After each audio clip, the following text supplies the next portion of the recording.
Radhe Radhe everyone, आप देख रहे हैं सीरियल स्यापा, जहां पर हम देते हैं आपको आप ही के फेवरेट शो राधा कृष्ण की स्टोरी अपडेट। आज रात के एपिसोड की शुरुआत होती है श्री राधा के साथ, जो कि टेंशन में इधर से उधर घूमती हुई नजर आएंगी और उनके दिमाग में वो सारी बातें चल रही होंगी कि कैसे नारद मुनि ने इस अश्वमेध यज्ञ के लिए सारे जतन किए और कैसे श्री कृष्ण ने बारी बारी से अपनी चालाकी दिखाते हुए सब कुछ अपनी तरह ही अपनी मर्जी के अकॉर्डिंग ही कन्वर्ट कर दिया। यहाँ पर श्री कृष्ण एंटर होते हैं और राधा को देखते हुए कहते हैं, क्या हुआ राधे, सब ठीक है? यहाँ पर राधा गुस्से से देखती हैं कृष्ण को, कहती हैं कि सब कुछ करके पूछ रहे हो ठीक है? कृष्ण कहते हैं कि अरे मैंने क्या किया है? राधा कहती हैं कि जो तुमने किया है उसके बाद मैं चिंता में कैसे ना रहूं कृष्ण, चिंता की तो बात ही है।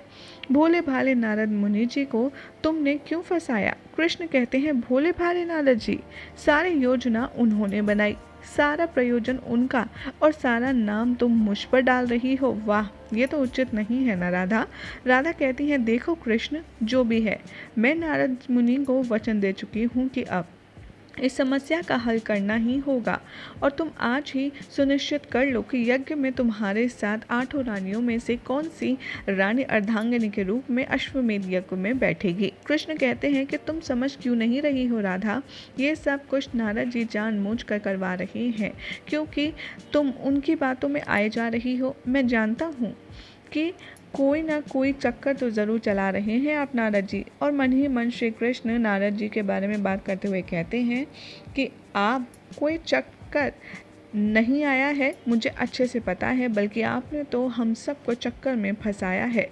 राधा से वचन ले लिया, इसका प्रति उत्तर अवश्य मिलेगा। कृष्ण कहते हैं राधा से कि ठीक है, मैं कुछ सोचता हूँ, तुम एक काम करो, सबको जाकर के एकत्रित होने का आदेश दो। मैं अपना उपाय वहीं सबके समक्ष प्रस्तुत करूँगा और वहीं पर समस्या का समाधान होगा। राधा बहुत खुश हो जाती हैं और कहती हैं, वाह कृष्ण, तुमने तो मेरी चिंता ही खत्म कर दी। और कृष्ण मोर पंख देकर के श्री राधा को वहाँ से चले जाते हैं। यहाँ दिखाया जाएगा कि माँ गौरी ये सब देखकर बहुत ज़्यादा कंफ्यूज होती हैं। वो महादेव से कहती हैं कि क्या बात है, श्री कृष्ण बड़ी आसानी से मान गए। यहाँ पर महादेव कहते हैं कि देवी, ये भी इनकी एक अपरंपार लीला है।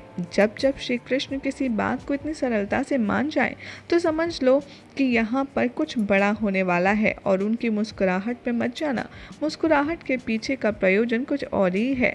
उधर दिखाया जाएगा कि राधा कहने पर सबको एकत्रित कर लेंगी और वहाँ पर कहेंगे कि हम सब यहाँ पर कृष्ण का आदेश सुनने के लिए एकत्रित हुए हैं। कृष्ण अश्वमेध यज्ञ में अपनी अर्धांगिनी के रूप में किसको बैठाएगा, इस बात का घोषणा वो अभी आज करने वाला है, और इस समस्या का हल स्वयं यहाँ पर निकलने वाला है। और यहाँ पर जैसे ही श्री कृष्ण आ जाते हैं, सब उनको देखकर उम्मीद भरी निगाहों से कहते हैं कि बताइए श्री कृष्ण, आपने क्या निर्णय लिया है? बताइए श्री कृष्ण कि आखिर आप क्या कहना चाहते हैं?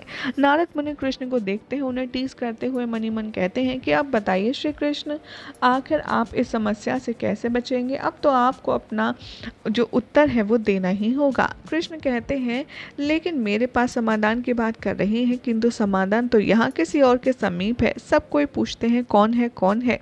तभी श्री कृष्ण महामुनि महाज्ञानी नारद मुनि की ओर इशारा करते और कहते हैं कि इनके पास है सारा समस्या का हल। यही चयन करेंगे कि आखिर कौन है मेरे लिए अश्वमेध यज्ञ में बैठने के लिए अर्धांगिनी सबसे ज़्यादा परफेक्ट। नारद मुनि कहते हैं, मन ही मन, मैं ठहरा बाल ब्रह्मचारी, भला मैं कैसे रानियों का चयन कर सकता हूँ? कृष्ण कहते हैं नारद मुनि को और भी ज़्यादा परेशान करते हुए, अश्वमेध यज्ञ की योजना किसने बनाई? इन्होंने। तो समाधान भी कौन करेगा? ये। राधा ये सुनकर बहुत खुश हो जाती है और कहती हैं, हाँ कृष्ण, भला मैंने ये पहले क्यों नहीं सोचा? लेकिन सब पूछते हैं कि कैसे? नारद मुनि कैसे ये त्याग करेंगे और तय करेंगे कि आखिर कौन सबसे ज़्यादा प्रेम करता है आपसे? यहाँ पर श्री कृष्ण सबके सवालों का जवाब देते हैं और कहते हैं कि अब अष्टभार्यों में से कौन सी रानी सबसे अधिक प्रेम करती है मुझसे, वो यज्ञ में ही बैठेगी। और प्रेम का ये जो पैरामीटर है, ये कोई और नहीं बल्कि श्री नारद मुनि ही बताएंगे, क्योंकि ये तो सर्व ब्रह्मांड के महाज्ञानी है, इन्हें तो सब पता है। ये आप अब सज्ज हो जाइए, मेरी रानियों में से कौन मुझसे अधिक प्रेम करती है उसको पहचानने के लिए। यहाँ पर नारद मुनि ही प्रेम को परखेंगे और आप में से किसी एक का चुनाव करेंगे और मुझे विश्वास है कि आप न्यायपूर्वक चयन ही करेंगे। राधा कहती है कि हाँ, ये तो बहुत ही अच्छा तुमने ऑप्शन निकाला है कृष्ण, कि नारद मुनि ने ही ये अश्वमेध यज्ञ की बात शुरू की थी और अगर यही चयन करेंगे तो इससे बेटर कुछ नहीं। नारद मुनि यहाँ पर वाकई में उनकी तबीयत जो है वो ख़राब हो जाती है, उन्हें चक्कर आने लगते हैं। बलराम दाऊ कहते हैं कि वाह वाह वाह, क्या अभिनय है। लेकिन किंतु नारद मुनि, यहाँ आपके और मेरे अलावा कोई भी नहीं है, कहीं आप मुझे भी तो पागल नहीं बना रहे। नारद मुनि कहते हैं ब्रह्मांड घूम रहा है, सच में चक्कर आ रहा है। श्री कृष्ण ने तो मुझे फंसा ही दिया है, मेरी बुद्धि कार्य नहीं कर रही। यहाँ पर राधा और श्री कृष्ण आपस में बात कर रहे होंगे। राधा कहेंगे कि कृष्ण, तुमने कितनी सरलता से समस्या का समाधान ढूंढ लिया और मान भी रख लिया तुमने मेरा, तुम सदैव ही मेरा मान रख लेते हो। कृष्ण कहते हैं कि हाँ, और मैंने अभी भी तुम्हारा मान रखा है।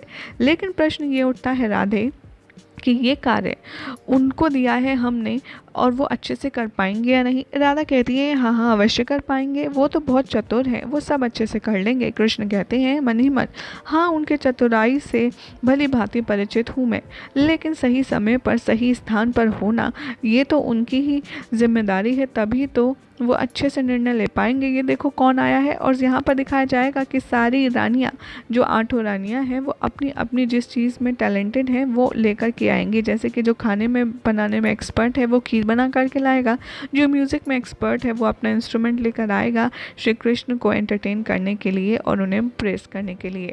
यहाँ पर सारी रानियाँ कहती हैं कि हम सब चाहते हैं कि आपका स्वास्थ्य और आपका मन हमेशा प्रसन्न रहे, इसीलिए हम आपकी सेवा करना चाहते हैं और अपना प्रेम आपके लिए व्यक्त करना चाहते हैं। यहाँ पर नारद मुनि मन ही मन सोचते हैं कि मैं प्रभु के अंतिम दर्शन कर लेता हूँ और सब रानियों का चयन करने से पहले ही मैं द्वारका छोड़कर चला जाता हूँ, क्योंकि ये कार्य मुझसे नहीं होगा। उधर दिखाया जाएगा कि सारी रानियाँ अपने अपने तरीके से श्री कृष्ण को खुश करती हैं और कब कोई उनके पैर दबाता है, कोई उनके हाथ, तो कोई उन्हें खीर खिलाता है, तो कोई उनकी पंखे से हवा करता है, तो कोई पहरा देता है। यानी कि श्री कृष्ण को बहुत ही ज़्यादा शाही ट्रीटमेंट मिल रहा होता है, जिसे देखकर श्री कृष्ण राधा को कहते हैं और बोलते हैं कि तुम देख रही हो राधा, मेरी पत्नियां मुझसे कितना प्रेम करती हैं। राधा कहती हैं कि हाँ कृष्ण, ये तो सत्य है, लेकिन मुझे लगता है कि नारद मुनि को भी यहाँ पर होना चाहिए था, ताकि वो देख पाते कि तुम्हारी 8 रानियाँ तुमसे कितना प्रेम करती हैं, क्योंकि प्रेम की पराकाष्ठा को परखने के बाद ही तो वो निर्णय करेंगे कि तुम्हारे साथ यज्ञ में कौन बैठेगा। यहाँ पर जहाँ पर श्री कृष्ण बैठे होते हैं उसके बाहर ही नारद मुनि आते हैं और कहते हैं हाथ जोड़कर कि प्रभु, मुझसे बहुत बड़ी गलती हो गई, आप सबसे अधिक चतुर हैं और इसीलिए मैं द्वारका छोड़कर अब जा रहा हूँ, क्योंकि मुझसे ये नहीं हो पाएगा। जैसे ही नारद मुनि वहाँ से जाने लगते हैं, देवी जो पार्वती होती हैं वो महादेव से पूछती हैं कि ये क्या, अभी तो राधा को ज्ञानी महामुनि नारद जी की आवश्यकता है, ये भला ऐसे क्यों जा रहे हैं। और नारद जी जैसे ही द्वारका छोड़कर जा रहे होते हैं, वहाँ पर माँ गौरी प्रकट हो जाती हैं और कहती हैं कि आप ये क्या कर रहे हैं, आप कहाँ जा रहे हैं, राधा को आपकी ज़रूरत है और इस समस्या का समाधान भी तो निकाला जा सकता है। नारद मुनि कहते हैं कि मैंने तो जाल फेंका था और उस जाल में मैं खुद ही फंस गया हूँ देवी। यहाँ पर माँ गौरी कहती हैं कि आप प्रेम की परख नहीं कर सकते, यही गुण तो आपकी समस्या का समाधान है। अष्टभार्यों की परख अब देवी राधा करेंगी और प्रेम की परख उनसे बेहतर भला कौन कर सकता है। यह नारद मुनि को आइडिया देती हैं माँ गौरी और कहती हैं कि यानी कि आप तो बाल ब्रह्मचारी हैं, इसलिए आप प्रेम की परख कर ही नहीं सकते और ये बहाना आपके लिए बहुत है और जाकर के आप यही बोल दीजिए। ये सुनकर नारद मुनि बहुत ज़्यादा खुश हो जाते हैं और यही हो जाएगा आज रात के एपिसोड का एंड, जिसके बाद सेम प्रीकैप दिखाया जाएगा कि कैसे द्वारका में वापस आकर नारद मुनि अनाउंस करते हैं कि प्रेम की परख अब उनकी ओर से राधा करेंगे, जिसे सुनकर श्री कृष्ण काफ़ी ज़्यादा अपसेट हो जाएंगे। यही सब देखने के लिए मिलने वाला है आपको आगे आने वाले एपिसोड में। अगर आपको अपडेट अच्छी लगी तो इस वीडियो को लाइक शेयर करके हमारे चैनल सीरियल स्यापा को सब्सक्राइब करना ना भूलें।